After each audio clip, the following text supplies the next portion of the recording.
Welcome in, ladies and gentlemen. It is time for This Week in ABATE. It is Wednesday, April 28th, 2021. I'm your State Legislative Coordinator, Josh Witkowski. Right off the bat, we want to talk about the video that you just saw. If you noticed, the audio was muted. Last week, we brought you the video of It's All Going to Pot by Willie Nelson, and apparently Facebook took issue with that. So if you noticed, the original broadcast from last week had to be taken down and re-edited and reposted thanks to the Zuckerberg friends. So the video that was at the beginning of this, all the bikes doing wonderful things out there on the public roadways, some may agree, some may not. What that is that was from the Rando's Ride. Rando's Ride was just this past Saturday down in St. Louis. It attracted stunt riders and street riders from all around the country. It was about 200, 300 bikes, somewhere in that range. It filled up the entire back lot down there at Shady Jack's. And they go out in a large group and they block traffic intersections just like we would for one of our poker runs. And they go out and they stunt. And it is people that are very good at stunting. They typically enter competitions and whatnot. But this is the way that they run. And the huge thing that I'm trying to point out here is this was a large group from all around the country, comprised of riders that average age is probably late 20s, maybe. Most of them are fairly young riders. But this is what they do. This is the way that they celebrate riding. This is their style. It may not be our style. It's not my style. Hopefully it is the style of some of the people watching tonight. But if it's not, we all have our different styles. The point being, we all got to find a way to work together here. And there obviously are active, younger riders out there. So when people are saying, oh, well, young people don't ride as much, they do. They're just doing it in a different way. And we have to find a way to meet them where they're at, which is why I was down there this past Saturday. I had a lot of fun. Thank you to Rando J for a lot of love, a lot of hospitality while I was down there. Thank you to Ed. Thank you to Mike. Thank you to Dank Wheelie. Yes, that's his name. That's all he ever goes by. He gave me some pretty good information about some of the stuff that they do as stunt riders and how the competition works and how they make money from it. They make a living doing this. So it was really cool to be educated in a different style, a different community of riding. So thank you to everybody that was a part of that. So now that we talked about the big ride that was in St. Louis this past weekend, let's talk about the big ride that's going to be in Springfield this weekend. Freedom Rally, Sunday, May 2nd, Springfield, Illinois. If you are on two wheels, you should be here. If you're on four-wheelers, you should be here. Pardon that. If you're on off-road, you should be here. Sunday, May 2nd, the A.B.A.T.E building, 2300 South Dirksen Parkway is where we're going to gather. Enter in at the Dirksen, 2300 South Dirksen Parkway. Enter in the parking lot. You'll be directed where to go. We're going to have vendors there. There's going to be food there. There's going to be drinks there. Soda, water, whatnot. We will all gather, and then after we gather, we will be riding all the way down from the east side of Springfield, there at the Dirksen Parkway, all the way down through Springfield to the Capitol building. It's a nice guided ride. We're going to have traffic control the whole way. 2 years ago was the last time that we did this. There were 700 motorcycles. Let's shoot for 1,000. Let's make it 1,000 strong down there in Springfield this Sunday. And it doesn't matter if you're a member of ABATE, doesn't matter what you ride. Everybody is welcome. This is all motorcyclists for the entire state of Illinois. If you're issued about things, if you're concerned about motorcycle issues, you should be there. If you ride, you enjoy the freedom of riding, you should be there. So let's make that turnout happen. We will be awarding Legislator of the Year vests again. We do this every year. Going to need a good showing from all around Illinois because of who is receiving vests this year. So if you're here and you care about this stuff, make sure you're there. All right? So with that said, moving on. I already see the questions piling up in the comments. Yes, your and mine's favorite topic, trailer plates. James, will the state charge us for the years that you don't use the TA when you reapply for the trailer plate? If it is over 1 year in arrears, yes, they will charge you for the back years. If it's more than 2 years in arrears, though, I believe you might be able to apply for a new plate. You might want to find out about that. So, having said that, let's talk about trailer plates. We saw the comments that were made from the floor of the Illinois House by Representative Bourne and Representative Butler, Representative Moylan as well. There is supposedly some talks going on in the background. I have heard nothing in the last week. I did the Monday night circuit this past Monday night. I asked around. Everybody says that there may be something in the works. It may be tied to budget discussions, but I have not physically seen anything. So there's no bill numbers to push right now. There's the old bill numbers, House Bill 36 and 636. Here's the thing. There's more than enough sponsors between those two bills to get them passed out of the House. It's being held up in Rules Committee now. It was Revenue Committee. But for some reason, by May 31st, when the budget passes, they don't have this trailer plate issue fixed, we will discuss ways for you to avoid paying that $118 fee. Okay? It's already been shown they lost 150,000 plates from 2019 to 2020 because of this ridiculous fee that they imposed. People are already talking about alternative ways. There's Maine trailer plates, which you can Google that if you want. I'm not advising for it because to do so is against the law in the state of Illinois, and the Secretary of State has to convene an administrative hearing against you in order to prove that you registered in Maine to avoid Illinois registration. But the cost of that administrative hearing, I guarantee you, is a heck of a lot more than the $100 in revenue they're missing out on. So I don't know whether or not they would or they wouldn't. So I'm just saying, Maine trailer plates, it's a thing, but it's not exactly a legal thing. So not really going to recommend it if you catch what we're saying here. The other one that keeps coming up, and this is the one that, man, I'm tired of hearing about. I have found the magic method for you to only have $25 and have a forever trailer plate, or some other Facebook BS that sounds just like that. These are the semi-trailer plates. This is the ST plate. There are a ton of legal ramifications in doing that. I strongly suggest you consult a lawyer before doing that. I strongly suggest you consult a lawyer that knows just a little bit more than the employee working at the Secretary of State's desk in Southern Illinois. And yes, we know that the ones that are recommending it are all in Southern Illinois. You have the possibility of being pulled over at any time for a weight check. You have the new one that was introduced to me in the last couple of weeks is that you could be looking at having to pay mileage tax using that plate in other states. So if you tow it outside of Illinois, there's a problem. There's the annual ABATE inspection that's required. There's the fact you can be pulled over at any time for a compliance check to make sure that your trailer has been inspected. There's just a ton of things that are potentially wrong here.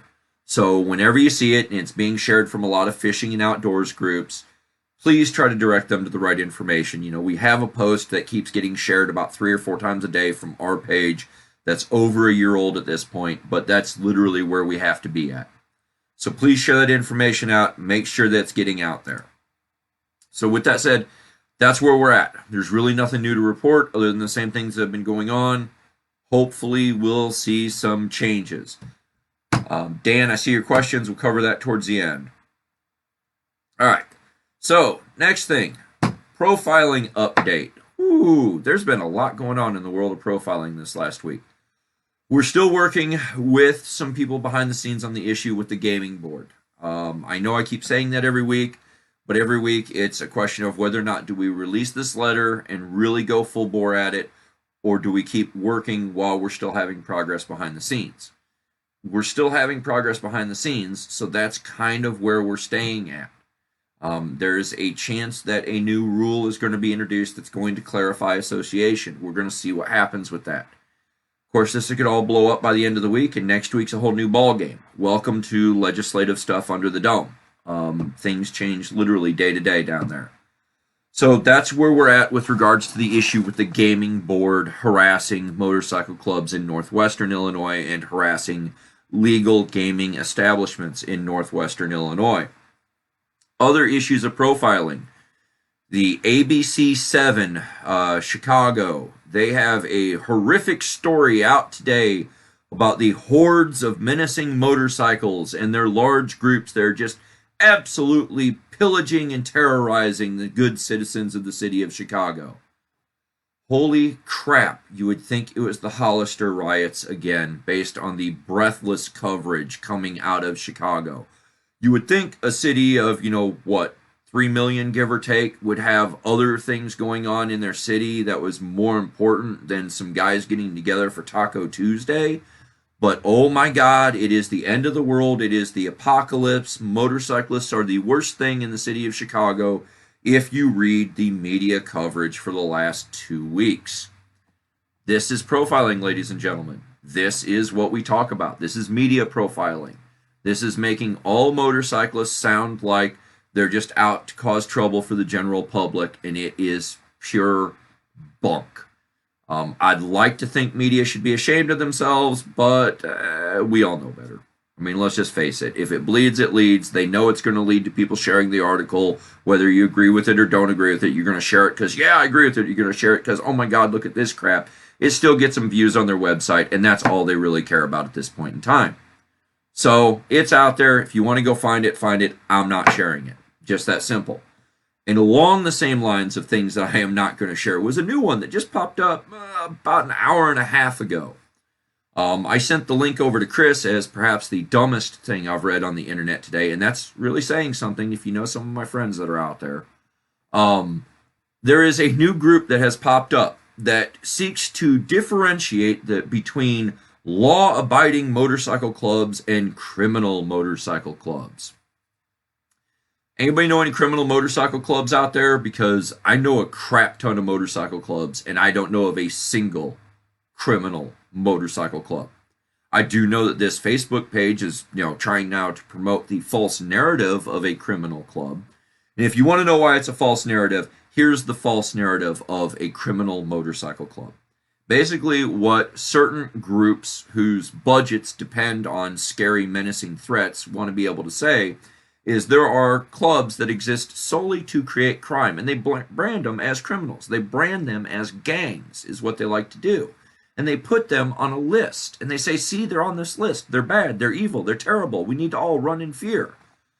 But what they don't tell you is that there's no way for an organization to get off that list, and that they can be put on that list for arbitrary reasons. Mostly it involves a small percentage of members that may or may not have been convicted for crime. Now, if we're going to use that standard, a small percentage of members that are convicted of heinous crimes, there are several other groups that would qualify as gangs. I mean, take a look at what happens when we've got rogue law enforcement. There's bad officers out there. But do we consider police to be a gang? I know I don't. I very much value our partners in law enforcement. But I think gang lists are an absolute junk tool that harms law enforcement overall. And saying a group is criminal just because you say so or because a small percentage of their members may have committed crimes, that's problematic. Because what it leads to is things like what I interviewed Willie down there in Texas about back in January. See, Willie is a 22-year Army veteran. He served 22 years protecting this country. He has zero criminal history. He has not even a traffic ticket on this guy. But he's on the Texas gang list, even though he lives in New Mexico.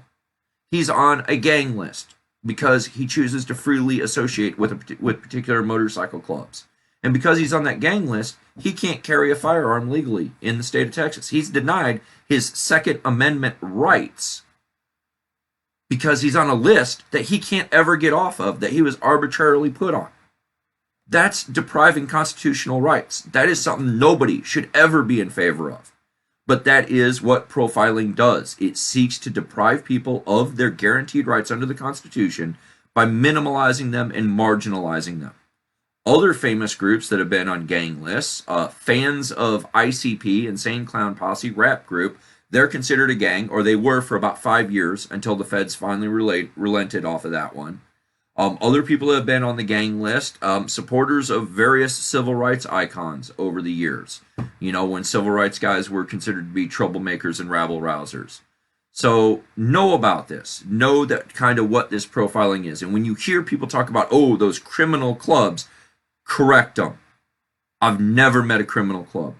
I've met some good motorcycle clubs that have had the misfortune of being around, well, the good fortune of being around for several decades. And unfortunately, over the course of 70, 80 years of good history, you're going to have a few morons that end up with criminal charges. That's just the nature of any organization.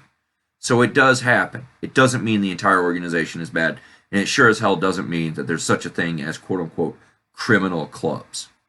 So that's where we're at there.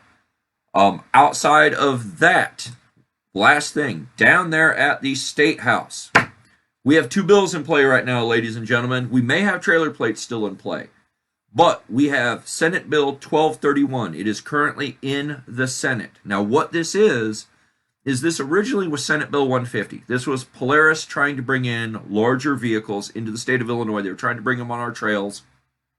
And obviously we had issues. They wanted to redefine ATV. They wanted to redefine recreational off-highway vehicle. We didn't want any of that. Trail makers didn't want any of that. Department of Natural Resources didn't want any of that. So we sat down with Polaris and we negotiated good language. And what the good language does is it basically states that Polaris gets to sell this ridiculously oversized, it's probably going to be a Can-Am of some type if I had to bet based on current trend. But it also allows them to bring in electric off-highway vehicles into the state of Illinois. It gives that ability as well. But this agreed language is now Senate Bill 1231. What started out as Senate Bill 150 ended up as a floor amendment to Senate Bill 1231. Welcome to the legislative process. It just passed Transportation Committee yesterday. We are in favor of it. If you want to call your senators and say, hey, look, would you sponsor this? That would be a good thing. But while you're asking for the sponsorship from this bill that we've worked out with Polaris, also ask for that sponsorship for House Bill 656. See, House Bill 656 made it out of the House unanimously. It is now over in the Senate. It's awaiting assignment. So it's in the Assignments Committee. So we need to talk to our friends there on the Assignments Committee, looking at Antonio Munoz, looking at Jason Barackman. But we already have 6 or 7 sponsors on it. Senators Turner and Turner are both on it. Sally Turner and Doris Turner are both on it. Senator Sue Resin is on it. Senator Terry Bryant is on it. Senator Dave Kaler is on it. We've got a good bipartisan coalition already on it. But what is 656? 656 simply states a passenger must be able to touch a footrest. That's it. That's all it does. The reason why we have it is this. We were approached about a situation where somebody was not safely riding with a child on their motorcycle.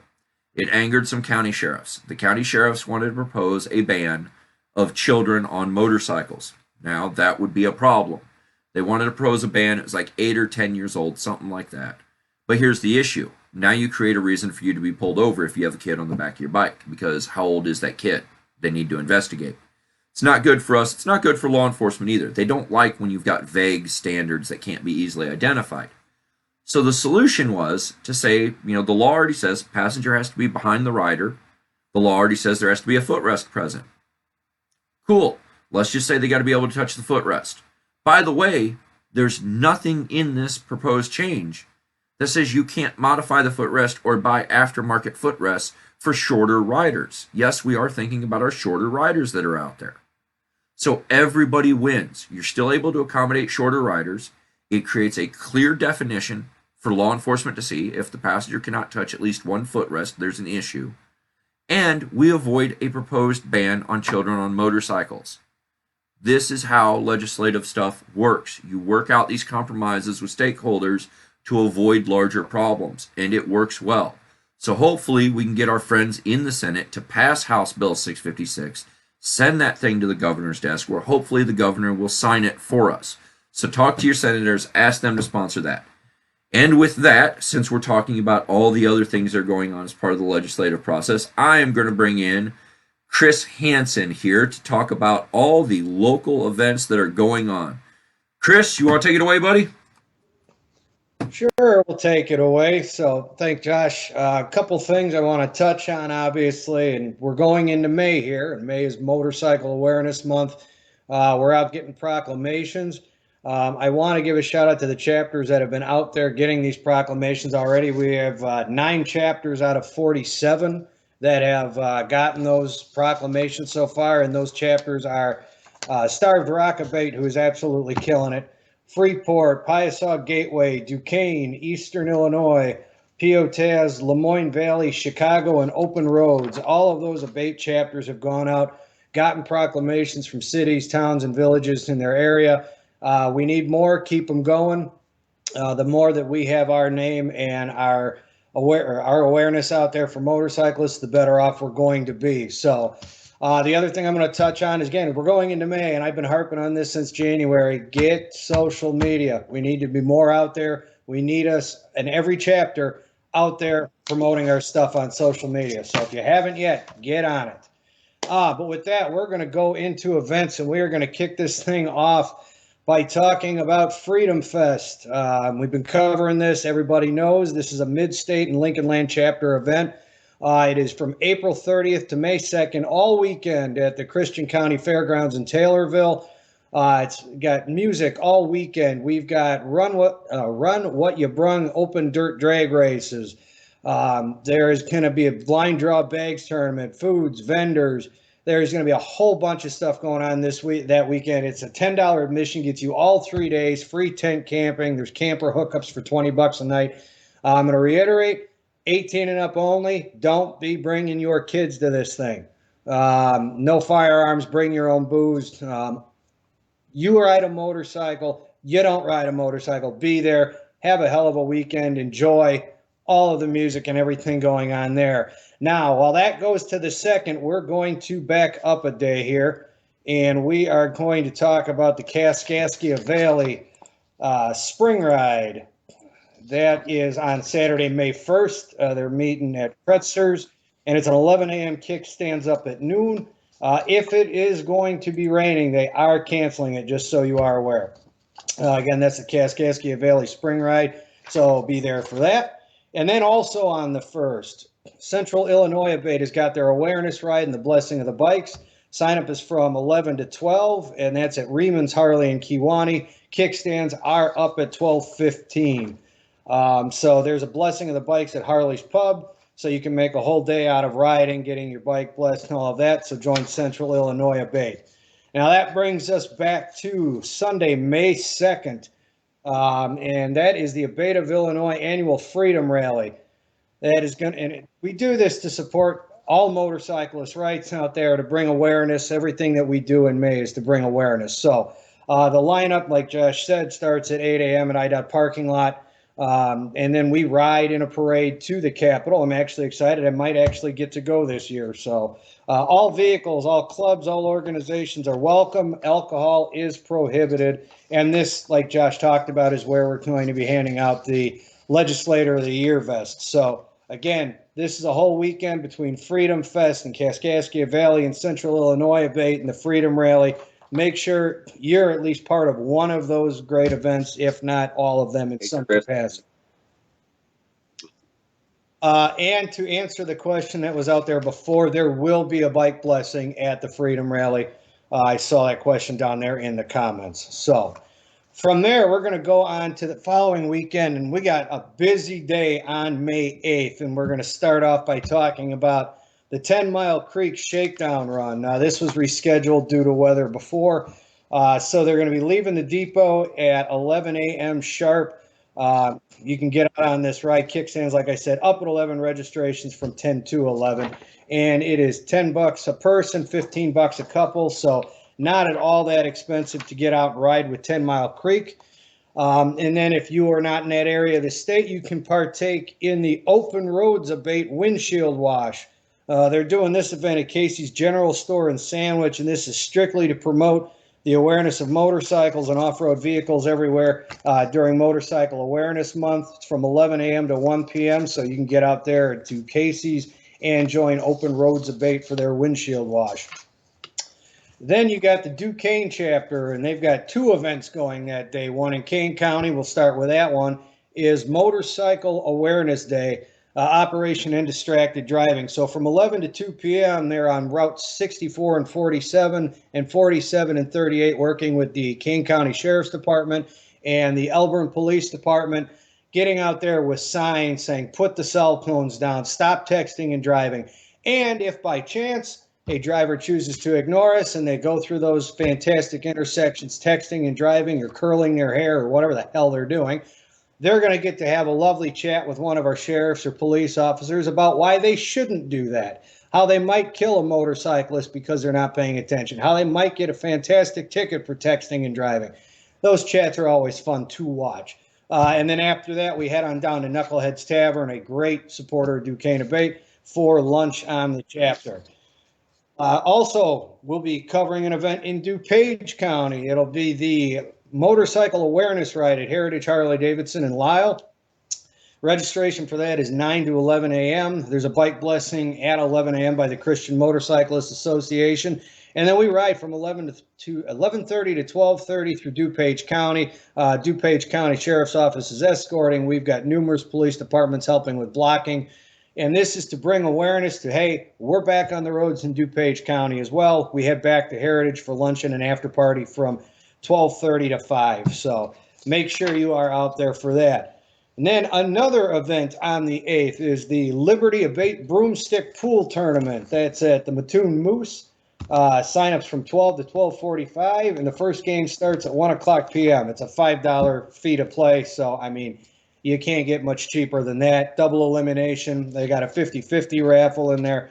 So, again, and I don't know, these broomstick pool tournaments are taking off with ABATE chapters. I don't know if you've been paying attention, but they are fun as hell, so make sure you are out there for that. And then another event on the 8th, the Freeport chapter of ABATE has got their memorial run. And this is in memory of all Freeport ABATE brothers and sisters that have been lost. Sign-ups from 11 to noon at Logan's Bar and Grill in Freeport. And again, only $10 a rider, rain or shine. Food and beverages are available at the end of the run. If you have more questions or need info, call Doug. He can get you all the information that you need. So go ride in memory of those fallen brothers and sisters. Busy weekend on the 8th. So we head to the 15th for the St. Clair County 30th anniversary ride. Kickstands are up at noon. There's a blessing of the bikes at 11:30. It's a 100+ mile ride. So, I mean, it's free. It's free. You can't beat free, especially for 100 miles. It starts at TR's Place, ends at Night Moves. Free food and free music. I mean, literally, this is free. Free riding, free food, free music. I don't know why you wouldn't be there. All vehicles are welcome. Then also on the 15th, the Open Roads ABATE chapter has got their summer book ride. It's their first ride of the year. That starts at 8 a.m., meeting at Plano American Legion. And then they ride around to all of their stops, or not all of them, but a good chunk of their stops where you can get the stamps in the book. I do want to circle back, as I forgot, the Freedom Rally is a bonus stop in the Open Roads ABATE stamp book. So if you are at the Freedom Rally and you have that Open Roads book, go find Cliff or Linda and get your book stamped, as it's a bonus stop. But on to this summer book ride again. Like I said, everyone's welcome to ride. All vehicles welcome. Go out, get your stamps for the Open Road ABATE book. And then on the 21st, this one is a very cool event. This is being put on by Open Roads. And again, there's a lot of information here on this flyer, so make sure you get on under their social media. They're on Facebook and Twitter and Instagram. Check this out. Call Linda if you have questions. Call William if you have questions. This is going to be the Middle East Conflicts Wall Escort.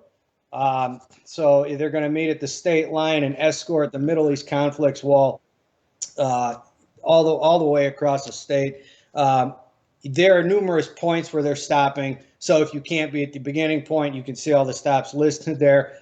You can meet up with them at some point and join this ride. So if you want to get out and escort the Middle East Conflicts Memorial Wall, see the flyer, get all the info, meet them somewhere and escort this wall across. And then the last event that I've got is the Eastern Illinois ABATE. It's the annual Roll the Bones run. Another ride in memory of everybody that we've lost.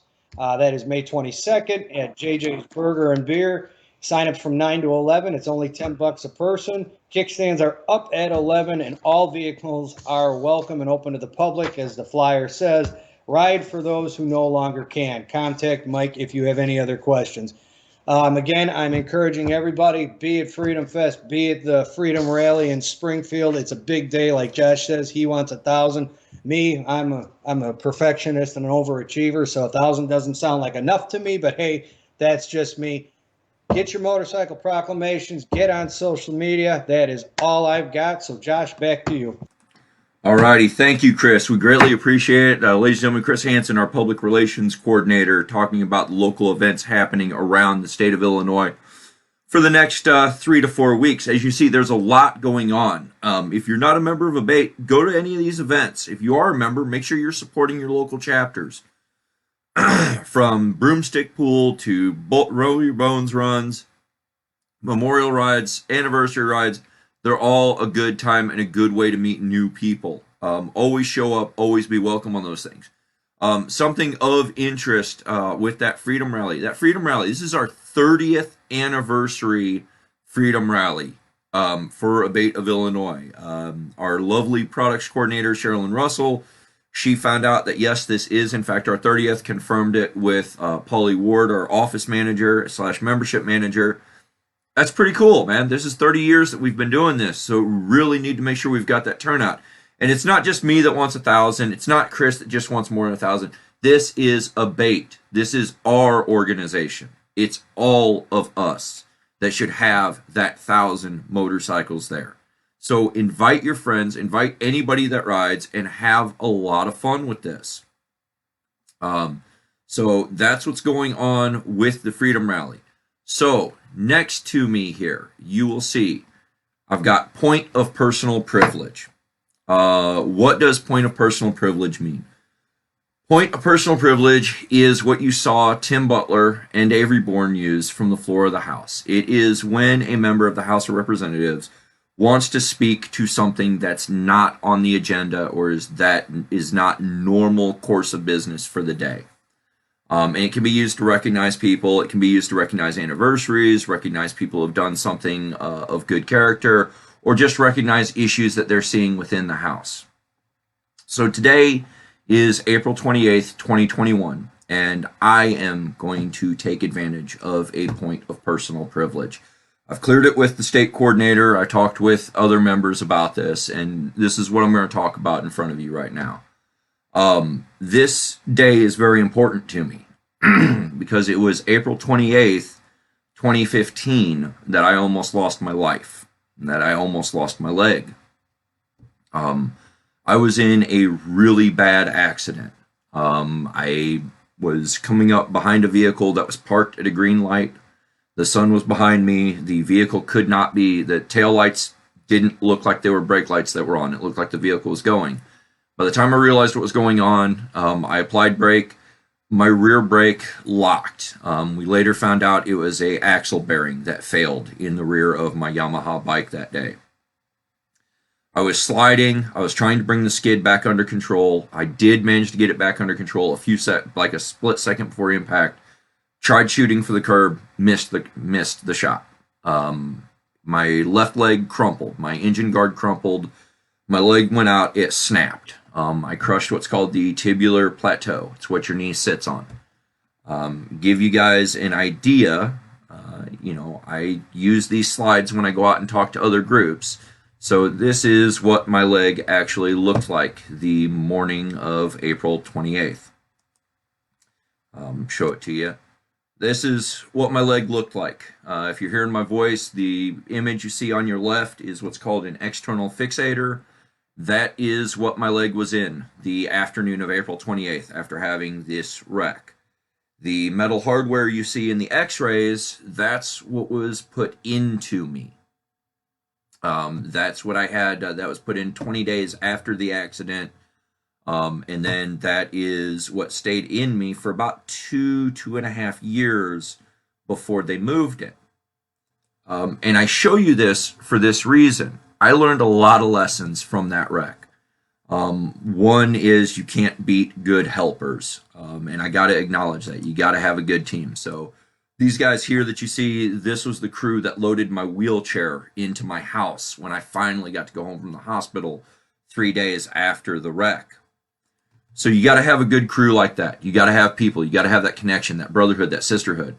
When I had this accident, my ABATE chapter rallied. We didn't cook food for 2 weeks. The ladies of our chapter, the men of our chapter, they dropped off meals every night. So that way my girlfriend didn't have to worry about cooking a meal, and we just concentrate on taking care of my leg and making sure that infections didn't happen. So what happened was a demonstration of what this means to us, what this organization means, what being a biker is all about. I had 2 different MCs help build a wheelchair ramp on the front of my house, including my Masonic brothers helped with that as well. They did this because it's what we do. It shows what motorcycling is, what this fraternity is that we have, this kinship that we have with one another. The other reason why I show it is this. The skills that I used to only end up snapping my leg are skills that I learned in the motorcycle safety class. And that motorcycle safety class has come under threat here and there by different governors and different people that think that money could be better used for whatever they think it should be used for. Illinois is the last state remaining where we put a tax on ourselves to pay for that training to train new motorcyclists. It's the reason why I became an instructor. It's the reason why I fight like hell to always protect that program, because I do truly believe I wouldn't be sitting here talking to you if it were not for the skills that I learned in that program. The other part of that accident, my daughter was on the back of it, was on the back of the motorcycle when this happened. We were on the way to taking her to school. She came with just a scrape on her hand.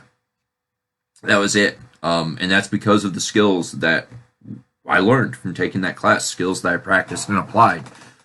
So when we talk about motorcycle rights, when we talk about all the things that ABATE stands for and what ABATE does, I'm walking, talking, living proof. The tightness of our community, the brotherhood of the organization, the people that you meet out there that are here for you. Yeah, I got to experience it firsthand. For those of you that are wondering the fallout, I did 3 months in a wheelchair. I relearned how to walk. By the end of that 4th month, I was on a trike. By the end of 6 months, I was back on 2 wheels. When I was laying there with the external fixator, my kid was, "Hey, Dad, when do we ride again?" It didn't deter us.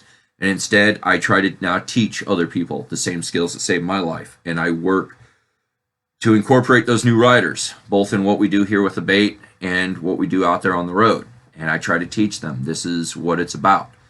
So there's my point of personal privilege. The one last thing I'm going to point out, because it's fun, is my motorcycle, my Sportster. If you have ever seen my Sportster, it has something very unique to remind me of what ABATE means, what it means to be a rider, what it means to protect these things. If you're looking at that brake lever very, very closely, you're going to notice it looks like a piece of surgical steel. Yeah, that's the plate that came out of my leg. It is on my Sportster permanently as my brake lever. When they took that plate out, I got to keep it. And if you look really closely at that sissy bar, those screws welded into a cross, well, those are what held that plate in. For me, those parts will always serve as a reminder why this organization is important and why we should always work very, very hard at what we do and keep protecting motorcyclists for the future. Because it's not about me, it's not about you out there. It's about that next generation coming behind us. And we want to make sure that they have the same abilities and same experiences and capabilities that we all have already had. So, with that said, ladies and gentlemen, we are coming up to the end here. I'm going to go ahead and look through, see what we've got for questions. Let's see. Looks like Mark encouraging everybody to show up. That is very much true. Make sure you show up again May 2nd here in Springfield for the Freedom Rally starting at A.B.A.T.E 2300 South Dirksen Parkway. Come in on exit 94, hang a right on Dirksen, come in on exit 96, hang a left on Dirksen. Either way, you'll find the place. It's not that hard. Scott Carter, you asked, do we need to sign waivers for the Freedom Rally? Yes, you can download the waiver off of our website and pre-sign it and hand it when you come into the parking lot, or you can sign the waivers when you show up. Dan, you asked if there's going to be a bike blessing. Yes, we are doing the bike blessing. James, I think I covered your question about trailers, TA tags, about how long it's been expired earlier in the show. With that said, I am not seeing a whole lot. Taz, yes, we did mention the awareness parade. It was mentioned in the events. So, yes, it was out there going on. So, with that said, ladies and gentlemen, that is This Week in A.B.A.T E for April 28th, 2021. I hope to see every one of you at the Freedom Rally right here in Springfield, May 2nd, Sunday, coming up. Going to be a good time. Until then, we will be back next week. It will be next week on Tuesday at 7 o'clock or at 8 o'clock. So 8 o'clock Tuesday next week, we will have This Week in A.B.A.T E. If you've got suggestions for guest hosts or who I should have on with me, let us know about it because I'm still looking at this point in time. I got a few leaders, but haven't figured out which one it's going to be just yet. Until then, everybody enjoy themselves, and I'll see you this weekend.